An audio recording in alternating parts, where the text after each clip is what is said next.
أعوذ بالله من الشيطان الرجيم. بسم الله الرحمن الرحيم.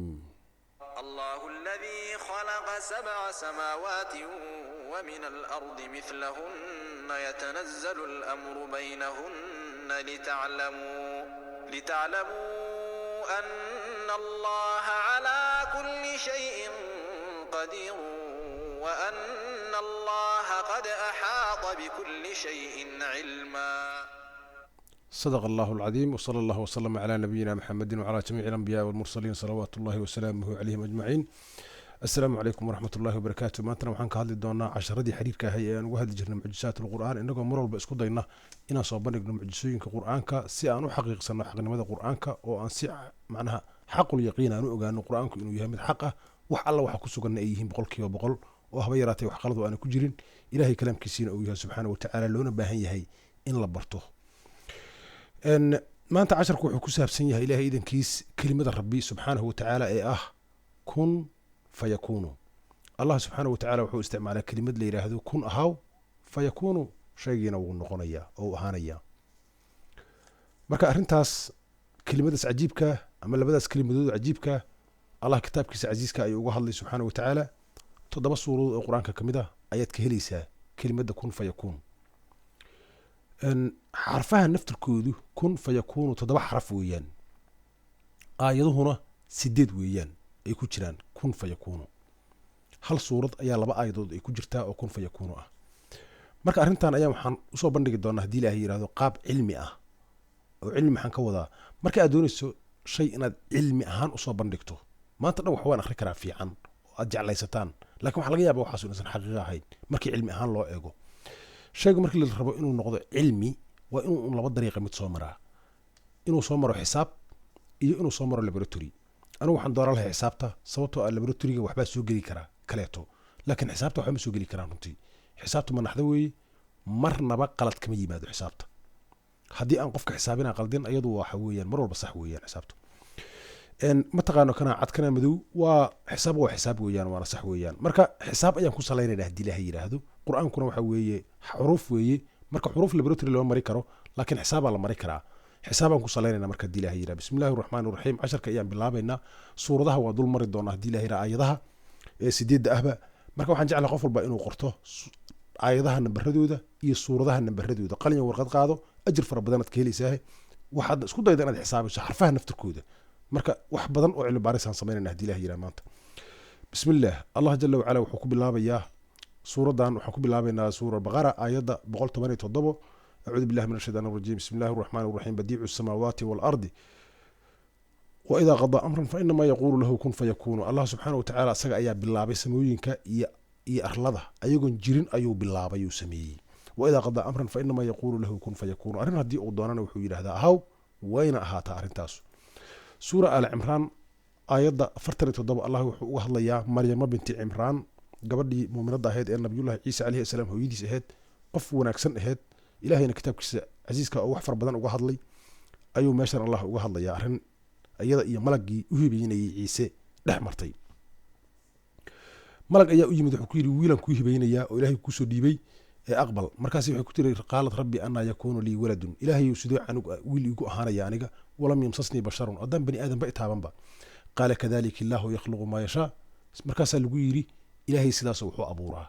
haddii uu idaa qadaa amran fainamaa yaquulu lahu kun fayakunu, arrin haddii uu doonana ahaw buu yidhaahdaa, wayna ahaataa, arrin dhammaatay weeye, qaabilaa lagu yidhi.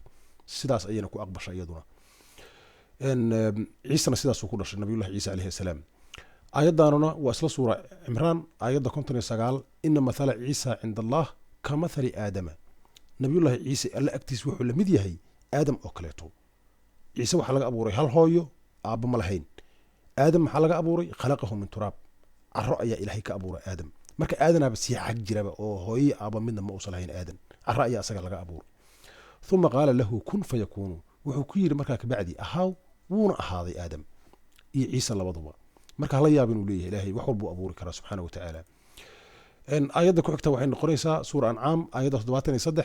wahuwa aladii khalaqa asamaawaati waalarda bilxaqi ayuu ilaahay leeyahay. allah jala wacala waa kan samooyinka abuuray, dhulkana abuuray bilxaq, si xaq a macnaha.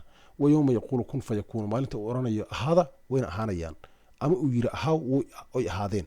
qowluhu lxaqu kelimadiisu waa mid xaq ah oo dhacaysa walahu lmulku yowma yunfakhu fi suur mulkiga kama dambaystaana asaga iskale maalinka qiyaamaha la afuufayo buunka marka la afuufayo caalim lghaybi midka waxa maqan oo aan loo jeedin og weeyaan washahaadati waxa muuqda oo la arkana og weeyaan wahuwa alxakiimu alkhabiir allah xakiim weeye marnaba aan khalad samaynin haba yaraatee aan khalad ka dhicin alkhabiirna ah oo waxa uu samaynayo kelimada xakiim iyo khabiir labadaba kelimo culus weeyaan xakiim macnaheedu waxa weeyaan marnaba ma khaldamo haba yaraatee ciddii u fahamtay allah inuu khaldamana waa khatar weeye halayska ilaalisho alkhabiirna weeyaan oo aad u khibrad badan weeyaan ayadda ku xigta wuxuu allah leeyahy subxaana watacaala inamaa qowlunaa lishayin idaa aradnaahu an naquula lahu kun fayakuunu markii aan doonno arrin waxaan dhahnaa oo qura kun fayakuun shaygaas haw wuuna yimaadaa shaygaasu ayadda ku xigta waa suura maryam ayadda 35 allah jala wacala meeshan wuxuu isaga beri yeelayaa arrin dad aan aqoon badnayn oo aqli badnayn ay ku tilmaameen oo yidhahdeen ilaahay wiiluu leeyahay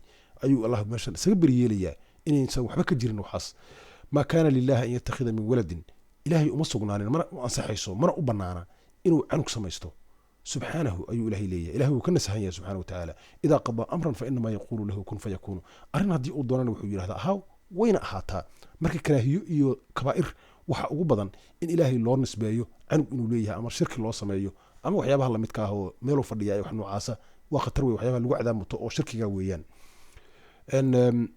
ayadda ku xigta waxay odhanaysaa inamaa amru idaa araada shayan an yaquula lahu kun fayakuunu ilahay amarkiisu waxa weeyaan oo keliya inuu yidhaahdo ahaw oy ahaato shaygiina uu ahaado ayadda ku xigta allah wuxuu ku leeyahay huwa alladii yuxyi wa yumiit allah waa midka nooleeya oo dila faidaa qadaa amran fainamaa yaquulu lahu kun fayakuunu arrin haddii uu doonana wuxuu yidhaha ahaw wayna ahaataa 7 suuradood iyo 8 aayadood sidaas ayaan ku haysanaa markaana waxaan gelaynaa cilmi baarista ayaan gelaynaa xurufta ayaan qoraynaa aayadihii 8 ahayo aan soo marnay xarfahoodii aan qoraynaa anugu waan soo diyaarshay waxayna noqdeen waan soo qoray mid walba ajirad ka helaysaana soo qora xabad usoo tiriya 8 aayadoodba xabadna ka teginina waxay noqonayaan 448 xaraf ayay noqonayaan markaas waxaan u qaybinaynaa 7 xaraf aan u qaybinaynaa kun fayakuunu waa 7 xaraf weeyaan maaragta 64 dhibic male jajab male misana waxaan u qaybinaynaa 8 aayadood aan u sii qaybinaynaa 8 lagu dhufta 8 maaragta subxaan allah almalik alquddus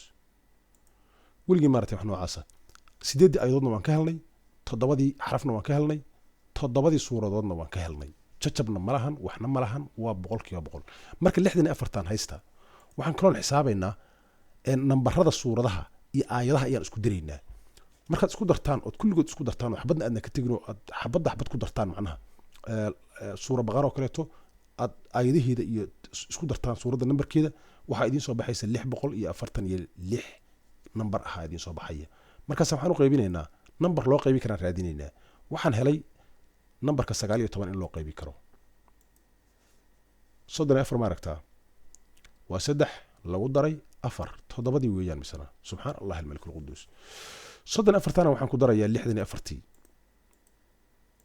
markaas waxa soo baxday 98 markaas waxaan u qaybinayaa 7 u qaybinayaa 14 maaragtaa 14 kan quraanka ayadihiisu sidaas uu noqonayaa quraanka ayadihiisu waxa weeyaan 6 2 3 6 markii bisimada laga reebo oo bisimada lagu darin 6236 weey markaas aan 2 u qaybinayaa oo waxaan leeyahay 62 lagu daray 36 markaas 98 noqday u jeedaa 7 u qaybinayaa misana 14 waa maxay waa 7 xaraf iyo 7 suuradood weeyaan subxaan allah kun fayakuunu ayuu quraanku ku yimid sidaas ayuu ilaahay ku abuuray quraanka subxaana watacaala arrintan marka waxayna tusaysaa cilmiye waaweyn runtii oo cajiib ah oo ilaahay awoodiisa inta in la eg tahay aayadahaas aad arkaysiin oo qaar dhaadheer yihiin oo qaar 106 xaraf ay ka kooban yihiin qaarna 33 xaraf ay ka kooban yihiin misana way tira kooban yihiin xabad ay tira kooban yihiin waxayna ku beeskaraysan yihiin ku salaysan yihiin 7 xaraf ay ku salaysan yihiin subxaan allah almalik alquddus